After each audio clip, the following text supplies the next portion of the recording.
Аптаның басты жаңалығы. Мемлекет басшысының жарлығымен Берік Уәли Абай облысының жаңа әкімі болып тағайындалды. 48 жастағы Ақсуат ауданының тумасы тәжірибелі мемлекеттік қызметкер және білікті саясаткер ретінде өзінің еңбек жолын республикалық телеарналардан бастап, кейін облыстық әкімдіктерде, партия құрылымдарында, министрліктерде түрлі жауапты қызметтер атқарған маман. Бірнеше жыл қатарынан Қазақстан Республикасы президентінің кеңесшісі, баспасөз хатшысы қызметін атқарды. Әлеуметтік желіде халық жаңа басшыны жылы қабылдап, келешекке үмітпен қарайды. Берік мырза, Абай облысын жанашыры болып гүлдетіңізші. Құтты болсын, Абай облысына үлкен өзгеріс келді.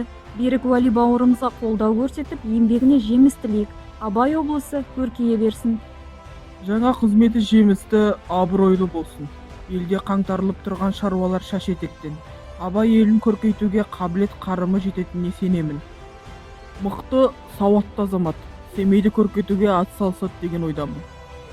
Өте саясаткер екен. Кинотанушы, журналист болғанына қарағанда Тоқаевтың пресс-секретары болып жұмыс жасаған екен.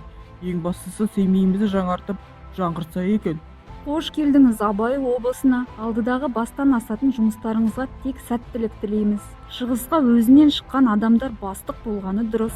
Берік Уәлидің алдында Абай облысының экономикалық әлеуетін күшейту, инвестициялық климатты жақсарту, инфрақұрылымды дамыту сияқты маңызды міндеттер тұр. Сонымен қатар, Алакөлдің туристік мүмкіндіктерін арттыру және тарихи-мәдени нысандарды жаңғырту сияқты бағыттарға ерекше көңіл бөледі деп күтілуде. Өңірдің жаңа басшысына артылған сенім зор. Жаңа әкімге сәттілік тілейміз.